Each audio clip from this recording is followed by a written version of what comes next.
Hello everyone, this is Sai. Welcome to social science channel. మనం ఈరోజు class 10th social స్టడీస్లో సివిక్స్లో chapter 4 అయిన political పార్టీస్ని continue చెబుతాం అనమాట. అంతకంటే ముందు మనం ప్రీవియస్ గేమింగ్ చదివినామో ఒకసారి రికాల్ చేద్దాం అనమాట. మనం ఈ చాప్టర్ని why do we need political parties అనే క్వశ్చన్తో మొదలుపెట్టాం అనమాట. మనకు పొలిటికల్ పార్టీస్ ఎందుకు అవసరం అనే దానికి సమాధానం వెతికే ముందు ఫస్ట్ పొలిటికల్ పార్టీస్ ఏందో మనం తెలుసుకుందాం. A group of people who come together to contest in elections and hold power in the government is called a political party. వాళ్ళ పాలసీస్ ప్రోగ్రామ్స్ అనేటివి ప్రొవైడ్ చేస్తారనమాట, ఎందుకంటే ఓటర్స్ కోసం అనమాట. తర్వాత పొలిటికల్ పార్టీస్లో మనకు మెయిన్గా 3 కాంపోనెంట్స్ ఉంటాయి: leader, active members, followers. Baahubali, Kattappa, Maheshmati ప్రజలు అనమాట. తర్వాత functions done by the political parties. First function, repeat with me: political parties contest in elections. Political parties design policies and programs for the voters. Political parties make laws for the country. Political parties run and form and run the governments. Political parties play the role of opposition.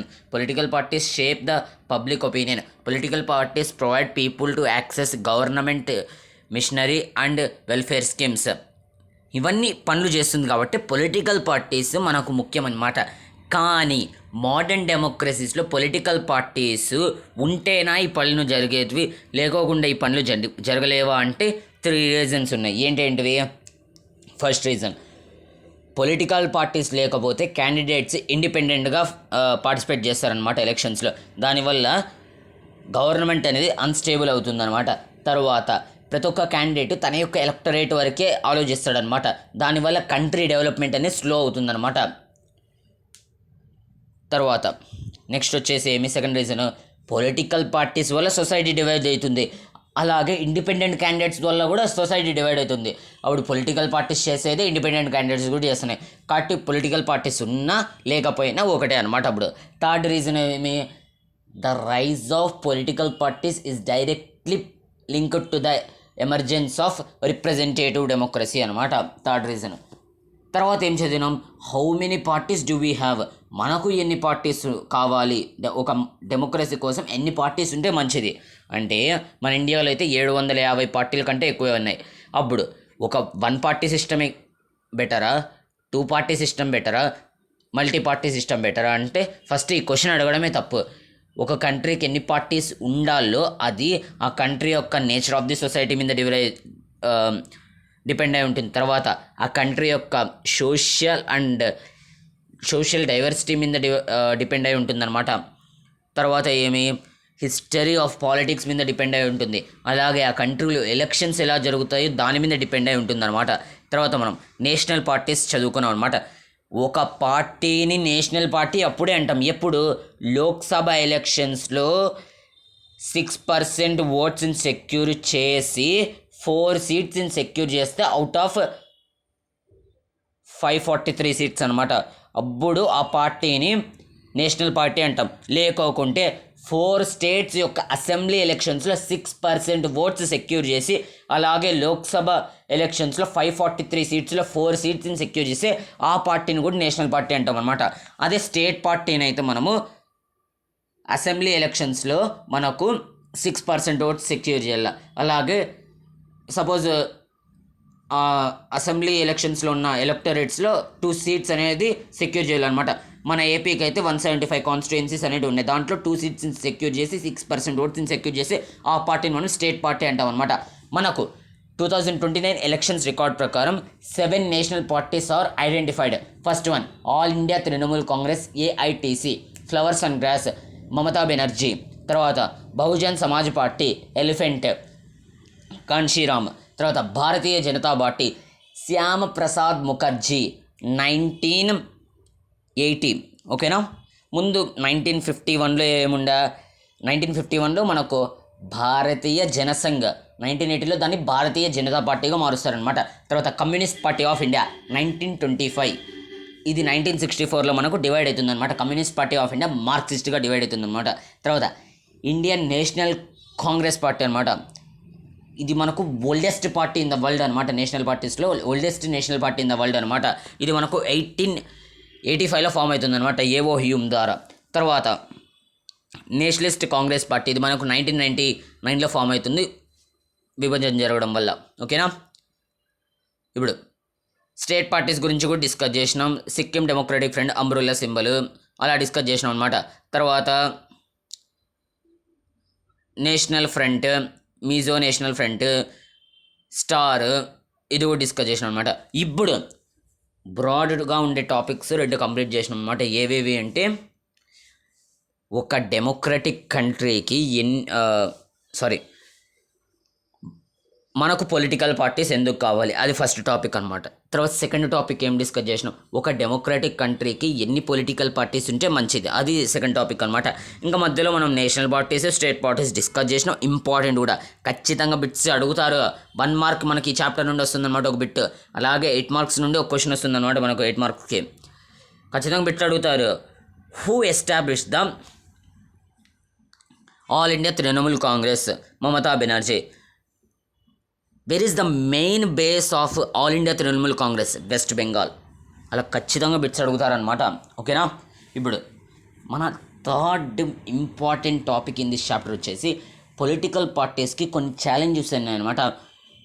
Political parties కొన్ని సమస్యలు ఉన్నాయన్నమాట. Political parties కొన్ని సమస్యలను ఎదుర్కొంటుందన్నమాట. ఆ సమస్యలు ఏంటో మనం చూద్దాం అనమాట. ఖచ్చితంగా క్వశ్చన్ అడుగుతారు 8 మార్క్స్కి. ఏమని? What are the challenges faced by the political parties అని అడుగుతారనమాట. We have seen how crucial political parties are for the working of democracy. మనము చదువుకున్నాం, 7 ఫంక్షన్స్ చదివినాము. ఒక డెమోక్రటిక్ కంట్రీ బాగా రన్ అవ్వాలి అంటే పొలిటికల్ పార్టీస్ ముఖ్యం. Since parties are the most visible face of democracy. డెమోక్రసీని ఇల్లిటరేటెడ్ పీపుల్ పొలిటికల్ పార్టీస్తో సమానంగా చూస్తారనమాట. అంటే డెమోక్రసీ వాళ్ళ దృష్టిలో మీనింగ్ వచ్చేసి పొలిటికల్ పార్టీస్ అని అర్థం అనమాట. It is natural that people blame parties for what ever is wrong with the work of democracy. అందుకే వాళ్ళు డెమోక్రసీని పొలిటికల్ పార్టీస్తో చూస్తున్నారు. కాబట్టి డెమోక్రసీలో ఏమైనా మిస్టేక్ జరిగితే దానికి కారణం పొలిటికల్ పార్టీస్ని అని బ్లేమ్ చేస్తారనమాట. పాయింట్ అర్థమవుతుందా? డెమోక్రటిక్ కంట్రీకి పొలిటికల్ పార్టీస్ ముఖ్యం, ఎందుకంటే 7 ఫంక్షన్స్ని పర్ఫామ్ చేస్తుంది. అలాగే illiterate people, uneducated people, remote ఏరియాస్లో ఉండే పీపుల్ డెమోక్రసీని పొలిటికల్ పార్టీస్ చూస్తారు. అర్థమవుతుందా? అందుకే డెమోక్రసీలో ఏమైనా చిన్న మిస్టేక్ జరిగినా ఆ మిస్టేక్కి కారణం పొలిటికల్ పార్టీసే అని బ్లేమ్ చేస్తారనమాట. All over the world people express strong dissatisfaction with the failure of political parties to perform there functions well. ప్రపంచం మొత్తం అంటే వరల్డ్ చుట్టూ పొలిటికల్ పార్టీస్కి అగెయినెస్ట్గా చాలా వ్యతిరేకత అనేది ఉందన్నమాట. ఎందుకంటే ఆ పొలిటికల్ పార్టీస్ తమకు ఆదేశించిన పనులు, ఫంక్షన్స్ ఏవైతే ఉన్నాయో వాటిని సక్రమంగా చేయట్లేదు. అందుకే పొలిటికల్ పార్టీస్కి అగెయినెస్ట్గా చాలా వ్యతిరేకత అనేది మనం వరల్డ్ చుట్టూ చూడగలం అన్నమాట. This is in the case of in our country to. అదే కేసు మన ఇండియాలో కూడా అనమాట. మన ఇండియాలో కూడా పొలిటికల్ పార్టీస్కి అగెయినెస్ట్గా అంటే పొలిటికల్ పార్టీస్కి వ్యతిరేకతగా మనం చాలా డిస్సాటిస్ఫాక్షన్ కావచ్చు, చాలా వ్యతిరేకత చూడగలం అన్నమాట.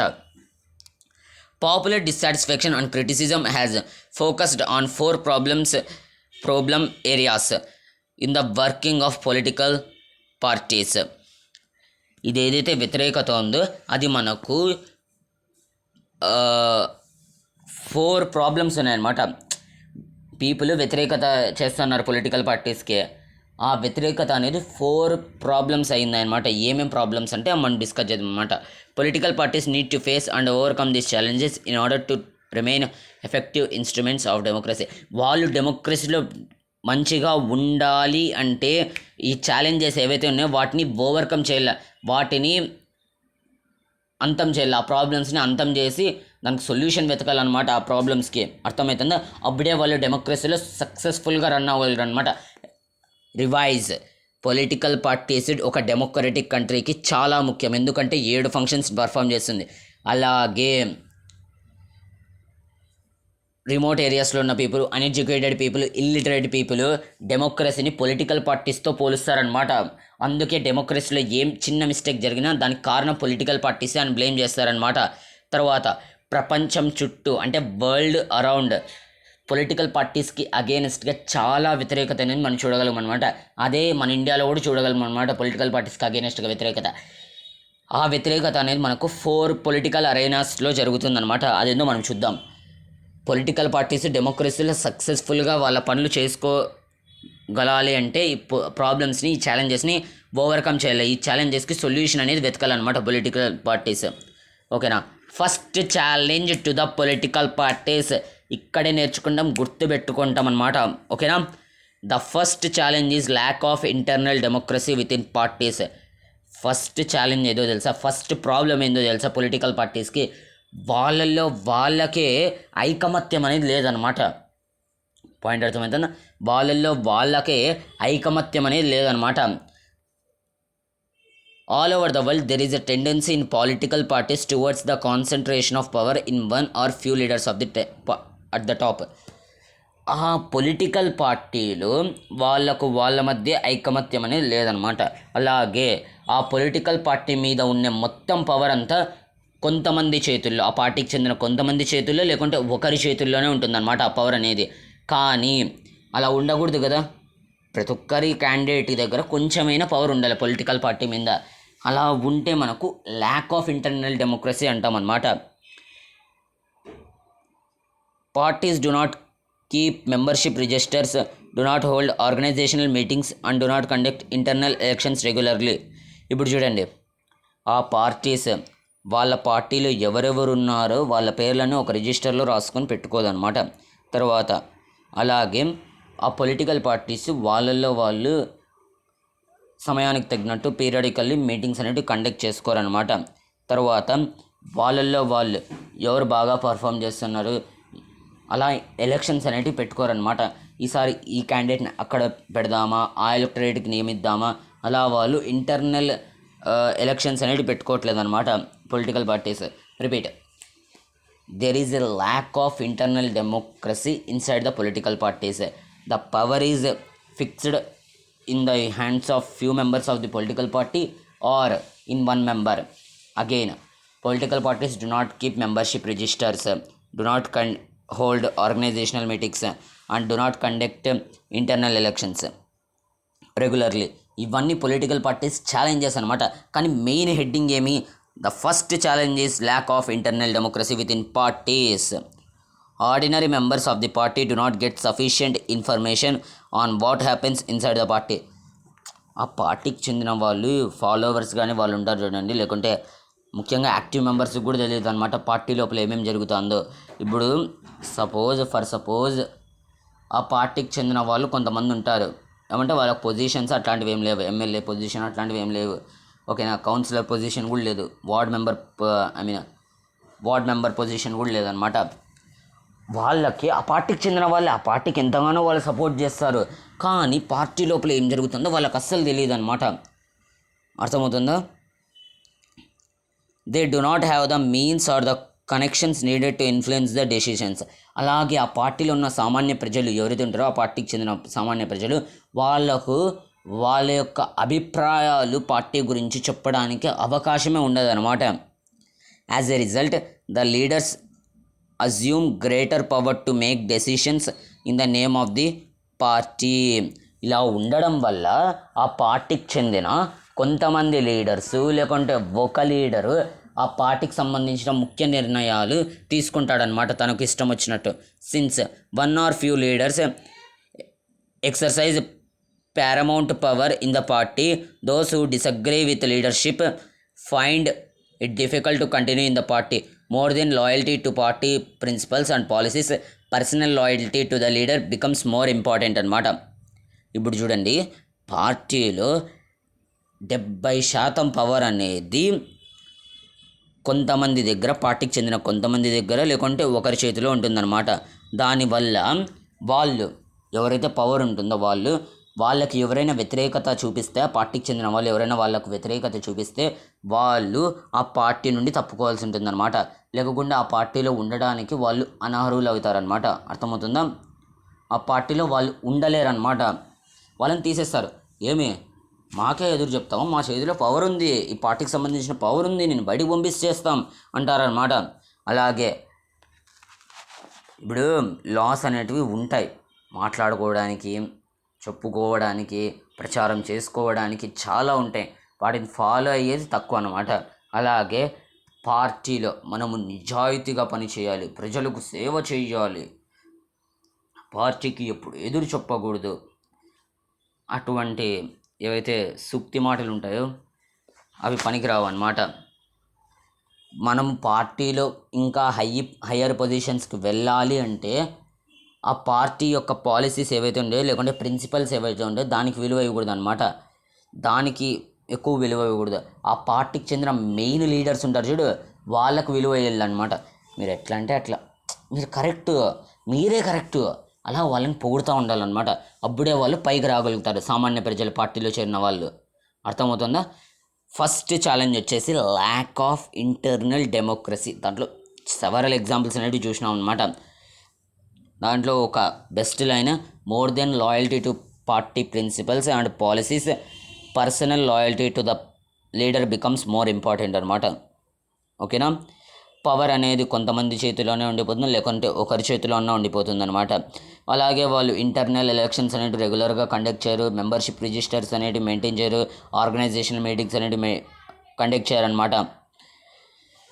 ఇక్కడ మనకు ఒక పిక్చర్ అనేది ఇచ్చినారనమాట, చూడండి. ఇతడు వచ్చేసి మనకు ఇటలీ ప్రెసిడెంట్ అనమాట, ప్రైమ్ మినిస్టర్ అనమాట, ఇటలీ ప్రైమ్ మినిస్టర్ అనమాట, బెర్లుస్కోని అంటాం అనమాట. ఇతడు వచ్చేసి మనకు the prime minister of Italy Berlusconi అనమాట. Berlusconi was the prime minister of Italy. He is also one of the top business man in Italy. He is the leader of the Forza Italia founded in 1993. His company owns TV channels, the most important publishing company, a football club, AC Milan, and a bank. This cartoon was made during the last elections. ఇతడు ఫోర్జా ఇటాలియా అనే పార్టీకి చెందిన leader అనమాట, main leader of the party అనమాట. ఇది మనకు 1993లో form అయిందనమాట party అనేది. ఇతడు ప్రైమ్ మినిస్టర్ అనమాట ఇటలీకి. ఇతడు పెద్ద బిజినెస్ మ్యాన్ కూడా అనమాట. అంటే ఇతని దగ్గర చాలా డబ్బు ఉంటుందన్నమాట. టీవీ ఛానల్స్ ఉన్నాయి, తర్వాత మోస్ట్ ఇంపార్టెంట్ పబ్లిషింగ్ కంపెనీ ఉంది, తర్వాత బాల్ క్లబ్ అనేది ఉంది, ఫుట్బాల్ క్లబ్, ఒక బ్యాంక్ అనేది ఇతని పేరు మీద ఉందన్నమాట. ఇంత ధనవంతుడు అనమాట. అందుకే గవర్నమెంట్ ఆ పార్టీలో ఉన్న మెంబర్స్ని కావచ్చు, గవర్నమెంట్ ఎంప్లాయీస్ని కావచ్చు, ఆఫీసర్స్ని కావచ్చు, గవర్నమెంట్ ఆఫీసర్స్ని, వాళ్ళని ఇప్ప కంట్రోల్ చేస్తాడనమాట డబ్బులు ఇచ్చి. చూడండి, పప్పెట్ షో అన్నారు. తనకి ఇష్టం వచ్చినాడు ఏ దారాన్ని లాగితే అతడు అట్లా కదలదు అనమాట. ఏ మాట చెప్తే ఆ మాటనే వినాలన్నమాట. గవర్నమెంట్ ఆఫీసర్స్ కావచ్చు, పార్టీలో మెంబర్స్ కావచ్చు అనమాట. ఎందుకంటే అతడు పెద్ద బిజినెస్ మ్యాన్. అతని దగ్గర నుండి పార్టీకి కావచ్చు, గవర్నమెంట్కి కావచ్చు ఫండ్ అనేది వస్తుందన్నమాట. ఫస్ట్ ఛాలెంజ్ వచ్చేసి lack of internal democracy within the parties అనమాట. సెకండ్ ఛాలెంజ్ వచ్చేసి of dynastic succession is related to the first one. ఇప్పుడు చూడండి, సపోజ్ నేను బ్లేమ్ చేయాలని తీసుకోవట్లేదు, ఒక పార్టీ పేరుంది, ఆ పార్టీలో ఫస్ట్ పార్టీ పేరు చెప్దాం అనుకోండి, ఇండియన్ నేషనల్ కాంగ్రెస్ పార్టీ అనమాట. దాంట్లో ఫస్ట్ ప్రైమ్ మినిస్టర్ వచ్చేసి మనకు జవహర్ లాల్ నెహ్రూ అనమాట. తర్వాత మనకు ఎవరు లాల్ బహదూర్ శాస్త్రి అయినారు. కానీ తర్వాత మనకు ఆ పార్టీలో నుంచి మనకు ఎవరు వచ్చినారు, ఇందిరాగాంధీ వచ్చింది అనమాట. తర్వాత సోనియా గాంధీ, తర్వాత రాహుల్ గాంధీ వచ్చినారనమాట. ఇలా మనకు హెరిడిటరీ సక్సెషన్ అనేది మనం చూడగలం అనమాట. అర్థమవుతుందా? హెరిడిటరీ సక్సెషన్ అనేది మనం చూడగలుగుతాం అనమాట. అలా పార్టీ మెయిన్ లీడర్స్ ఎవరైతే ఉంటారో వాళ్ళ యొక్క వంశం వాళ్ళే వస్తున్నారనమాట లీడర్స్గా. ఇంకెవరికి ఛాన్స్ అనేది దొరకట్లేదు అనమాట. హెరిడిటరీ సక్సెషన్ అంటామన్నమాట. అంటే వాళ్ళ నెక్స్ట్ జనరేషన్, తర్వాత వాళ్ళ నెక్స్ట్ జనరేషన్, ఇలా పార్టీ అనేది హెరిడిటరీ సక్సెషన్ అయిపోయిందనమాట. Since most political parties do not practise open and transparent procedures for their functioning. ప్రతి ఒక్క పార్టీ నిజాయితీగా ఏం పనిచేయదు అనమాట, ట్రాన్స్పరెంట్గా ఏం ఉండదు అనమాట. There are very few ways for an ordinary worker to rise to the top in a party. ఒకవేళ ఒక సామాన్యుడు పార్టీలో అప్పుడప్పుడే చేరినాడు అనుకో, అతడు మెయిన్ లీడర్ చేరికి వెళ్ళడానికి చాలా ఏళ్ళే పడుతుంది అనమాట. అందులోపల అతడు ముసలోడు అయిపోతాడు అనమాట. ఎందుకంటే ఆ పార్టీకి చెందిన మెయిన్ లీడర్స్ అలా అవ్వడానికి సహాయం అనేది చేయరనమాట. Those who happen to be the leaders are in a position of unfair advantage to favour people close to them or even their family members. ఆ పార్టీకి చెందిన మెయిన్ లీడర్స్ ఒక సామాన్యుడిని వాళ్ళ యొక్క చేరికి రావడానికి సహకరించారనమాట. వస్తే వాళ్ళ నెక్స్ట్ జనరేషన్ రావాలి, లేకుంటే వాళ్ళ ఫ్యామిలీకి చెందిన ఇతర ఫ్యామిలీ మెంబర్స్ అనే వాళ్ళు రావాలన్నమాట. వేరే వాళ్ళు రావడానికి అవకాశము లేదు. This is unfair to the other members of the party. ఇలా జరగడం వల్ల ఆ పార్టీకి చెందిన వేరే మెంబర్స్ ఉంటారు చూడండి, వాళ్ళకి అన్ఫేరే కదండి. ఇప్పుడు Jawaharlal Nehru Indian National Congress party యొక్క ఫస్ట్ ప్రైమ్ మినిస్టర్, ఆ పార్టీకి చెందిన ఫస్ట్ ప్రైమ్ మినిస్టర్ అనమాట. ఇప్పుడు అతడు చనిపోయినాడు, కానీ లాల్ బహదూర్ శాస్త్రి వచ్చినారు. ఆ లాల్ బహదూర్ శాస్త్రి ఎందుకు వచ్చినారంటే పార్టీలో ఒక సీనియర్ మెంబర్. జవహర్లాల్ నెహ్రూ అంత సీనియారిటీ ఆ పర్సన్కి ఉంది, లాల్ బహదూర్ శాస్త్రికి, కాబట్టి అతడు ప్రైమ్ మినిస్టర్ అయినాడు. లాల్ బహదూర్ శాస్త్రి తర్వాత ఆ పార్టీకి చెందిన వాళ్ళు వేరే వాళ్ళు ఉంటారు, ఇంకా సీనియర్ వాళ్ళు. వాళ్ళ అవ్వాలే కానీ ఇందిరాగాంధీ ఎలా అవుతుంది? అర్థమవుతుందా? ఇందిరాగాంధీ ఎలా అవుతుంది? ఇలా జరగడం వల్ల ఆ పార్టీకి చెందిన మిగతా సీనియర్స్ ఎవరైతే ఉంటారో వాళ్ళకు అన్ఫేర్ అనమాట అది. This is also bad for democracy since people who do not have adequate experience or popular support come to occupy positions of power. ఇలా జరగడం కూడా ఒక డెమోక్రటిక్ కంట్రీకి మంచిది కాదనమాట. అలా మనము చేయకూడదన్నమాట హెరిడిటరీ సక్సెషన్ అనేది పార్టీలో. ఇలా పీపుల్కి అవకాశాలు అనేటివి ఉండవు అన్నమాట పార్టీలో. This tendency is present in some measure all over the world including some of the older democracies. ఇది ఏదైతే హెరిడిటరీ సక్సెషన్ ఉందో వాళ్ళ తర్వాత వాళ్ళ నెక్స్ట్ జనరేషన్, వాళ్ళ తర్వాత వాళ్ళ వంశస్థులు, అలా ఉండేది మనము వరల్డ్లో చాలా పార్టీస్లో చూడగలం అనమాట. మన ఇండియాలో అయితే ఇండియన్ నేషనల్ కాంగ్రెస్, ఇప్పుడు తర్వాత టీడీపీ, తర్వాత వైఎస్ఆర్సీపీ. అంటే కాంగ్రెస్ నుండి బయటకు వచ్చేసినాడు అనుకోండి జగన్. ఎందుకంటే కాంగ్రెస్లో చీఫ్ మినిస్టర్ అవడానికి జగన్కి అవకాశమే లేదు కాబట్టి జగన్మోహన్ రెడ్డి బయటకు వచ్చేసినాడు అనమాట, కొత్త పార్టీని స్థాపించినాడు అనమాట. ఇలా మనకు సెకండ్ ఛాలెంజ్ వచ్చేసి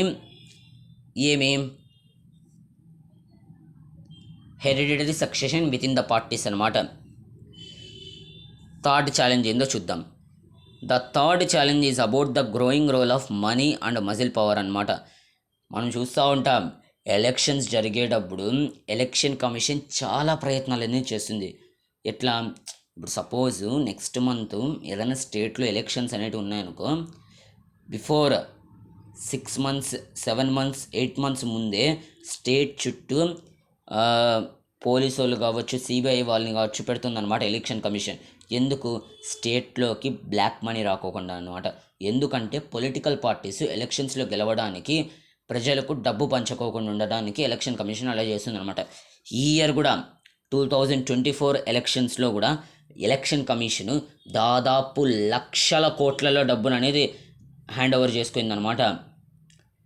అలాగే కొంతమంది ఓటు వేయమని బెదిరిస్తారనమాట, మజిల్ పవర్ చూపిస్తారనమాట. ఓటు వేయకపోతే మా పార్టీకి మీ ఇంట్లో వాళ్ళల్లో ఎవరు బతకరు, ఇలా బెదిరిస్తారనమాట ఓటర్స్ని. ఇలా the growing role of money and muscle power in political parties, ఇది మనకి ఎస్పెషల్గా ఎలక్షన్స్ టైంలో ఎక్కువ కనబడిస్తుంది అనమాట. Since parties are focused only on winning election they tend to use short cuts to win elections. ఆ పొలిటికల్ పార్టీస్కి ఏం కనబడదు, మనం న్యాయమైన దారిలో వెళ్తున్నామా లేదా, ప్రజలకు ఏమైనా హాని కలిగిస్తున్నామా లేదా, అలా ఏం కనబడదు. వాళ్ళు మొత్తం బ్లైండ్ అయిపోయింటారు. ఎలక్షన్స్లో విన్ అయినాక కూర్చొని సీట్ ఎక్కడుంది దాన్నే వెతుకుతూ పోతారు. దాన్ని వెతకడం కోసం, దాంట్లో కూర్చోవడం కోసం వాళ్ళు ఏమైనా తప్పుడు పనులన్నీ చేస్తారనమాట. మనీ పంచుతారు, బెదిరిస్తారు, ఏమైనా చేస్తారనమాట. షార్ట్ కట్స్ అనేటివి యూజ్ చేస్తారు ఎలక్షన్స్లో విన్ అవ్వడానికి. They tend to nominate those candidates who have or can raise lots of money.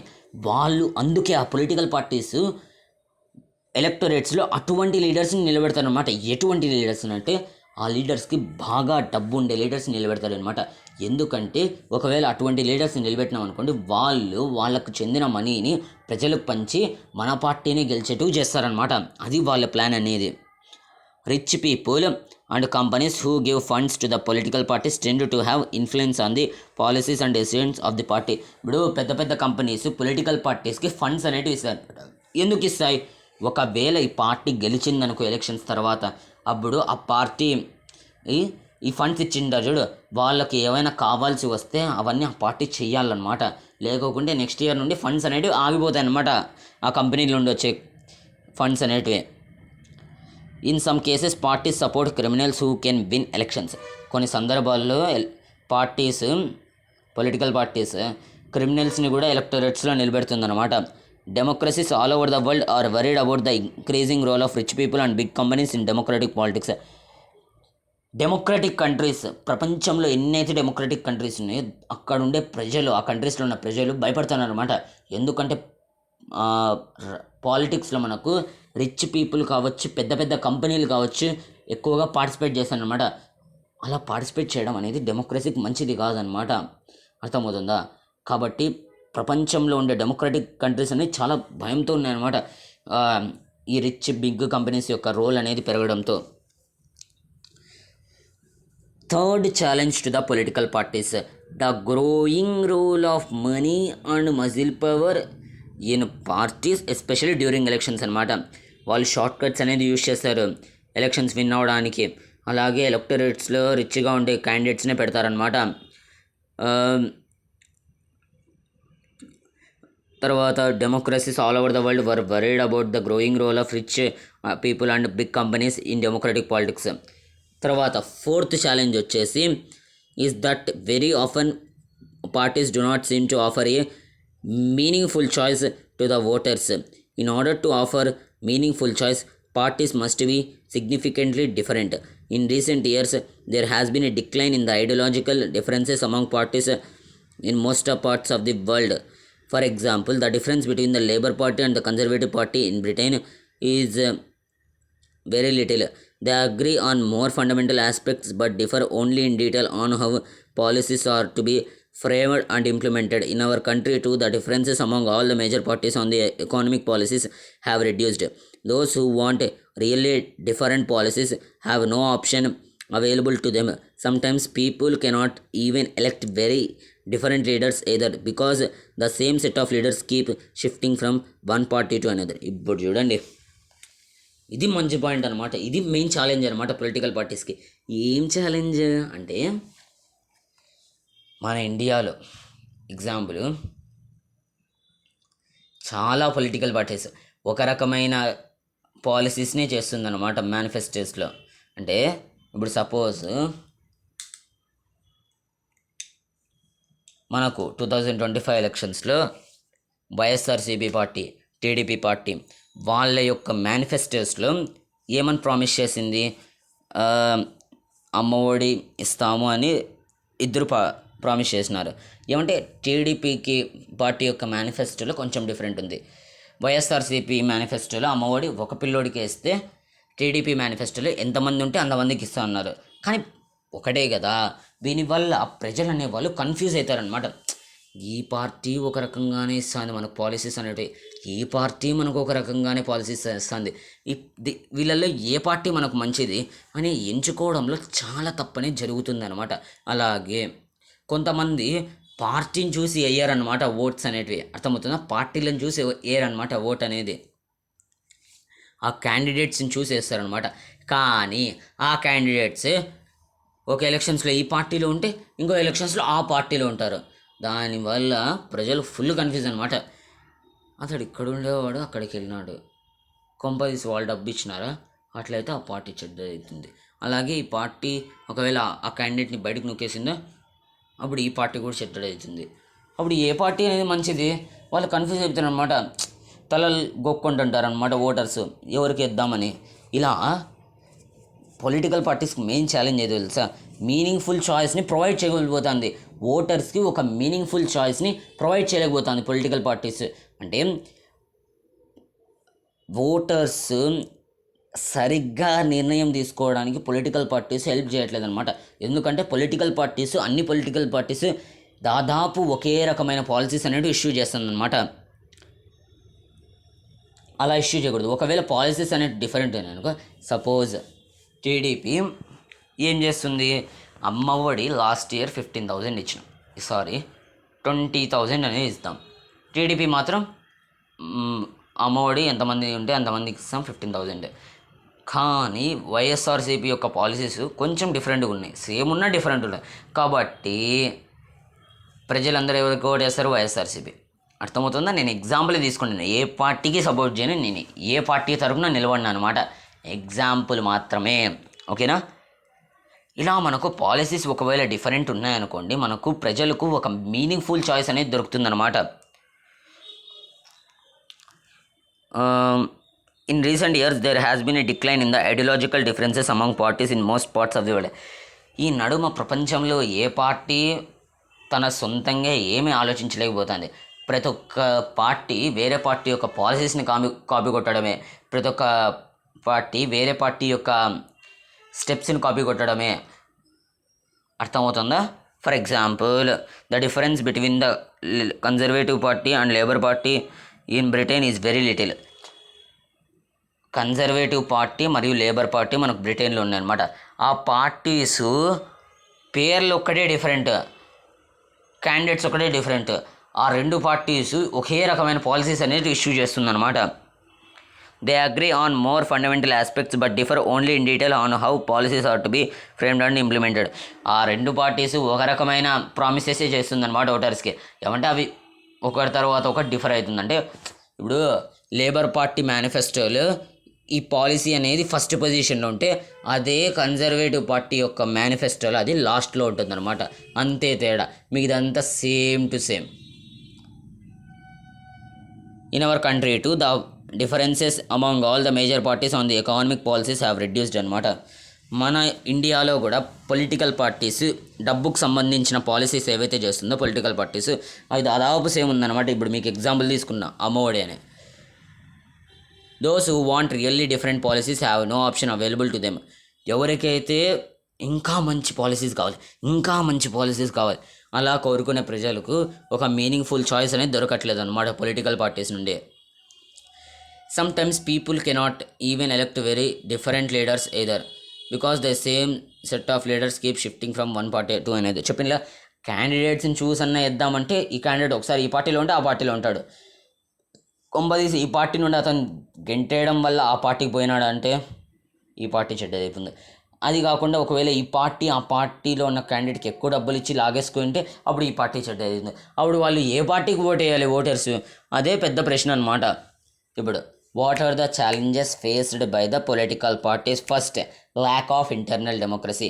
Second one, hereditary succession అనమాట. Third one, the growing role of money and muscle power in politics especially during elections. Fourth one, the political parties often fail to provide a meaningful choice to the voters. ఇది fourth challenge అనమాట. ఈ challenges అన్నీ problems. ఇవి challenges political parties చాలా problem. ఎందుకంటే ఇలా ఉండడం వల్ల వాళ్ళు డెమోక్రసీలో నీట్గా వర్క్ చేయలేరు అనమాట. అర్థమవుతుందా? You already have so much money, why do you want to contest elections? ఇప్పుడు చూడండి, మనకు మామూలుగా ఎలక్షన్స్లో పార్టిసిపేట్ చేసే క్యాండిడేట్స్ వాళ్ళకి ఎంతెంత ఆస్తుందో, వాళ్ళ మీద ఎన్ని క్రిమినల్ కేసులు ఉన్నాయి అవంతా రాసి వెళ్ళలే. ఈ మిగతా వాళ్ళు ఉండలే. నాకు ఈ ఫోటోలు ఒకటి అర్థం కాదు. ఇక్కడ ఎవరైతే పేపర్ ఇస్తున్నారో ఆ అప్పకి, ఎలక్షన్ కమిషన్ అప్పకి, ఆ అప్ప గర్లా బాయా అర్థం కావట్లే, అది పక్కన పెడితే, ఆ అప్పకేమో ఆమెకేమో ఆస్తి ఏమో 50 crores ఉందన్నమాట. ఇంకా పక్కన ఉండే వీళ్ళు మిగతా వాళ్ళు ఎవరైతే పార్టిసిపేట్ చేస్తున్నారో అడుగుతాను అనమాట, నీకు ఇప్పటికే ఇంత ఆస్తుంది, మళ్ళీ ఎందుకు ఎలక్షన్స్లో పార్టిసిపేట్ చేస్తున్నావు? బాగా ఆలోచించింది, నీకు ఇప్పటికే ఇంత ఆస్తుంది, మళ్ళీ ఎలక్షన్స్లో ఎందుకు పార్టిసిపేట్ చేస్తున్నావు అని అడుగుతున్నారు. అంటే ఎలక్షన్స్లో ఎవరు పార్టిసిపేట్ చేసినా డబ్బు కోసమే పార్టిసిపేట్ చేస్తున్నట్టు అలా అయిపోయింది థాట్స్ అనేటివి. అర్థం చేసుకోండి, నీ దగ్గర ఆల్రెడీ ఇంత ఆస్తుంది, మళ్ళీ నువ్వు ఎందుకు ఎలక్షన్స్లో పార్టిసిపేట్ చేస్తున్నావు? ఎందుకంటే పార్టిసిపేట్ చేసినందుకు అతనికి ఇంకా డబ్బు పెరుగుతుంది, దానివల్ల ప్రయోజనం లేదు. ఎందుకు పార్టిసిపేట్ చేస్తున్నాను మిగతా వాళ్ళు ప్రశ్నిస్తారనమాట ఆయమని. అంటే ఎలక్షన్స్లో పార్టిసిపేట్ చేయడం అంటే ఓన్లీ డబ్బు కోసమేనా అని అయిపోయిందనమాట థాట్ అనేది. ఇప్పుడు చూడండి, పొలిటికల్ పార్టీస్కి 4 ప్రాబ్లమ్స్ ఉన్నాయి, మెయిన్ ప్రాబ్లమ్స్. దీనివల్ల మోడర్న్ డెమోక్రసీస్లో పొలిటికల్ పార్టీస్ యొక్క రోల్ అనేది చాలా తగ్గిపోతుంది.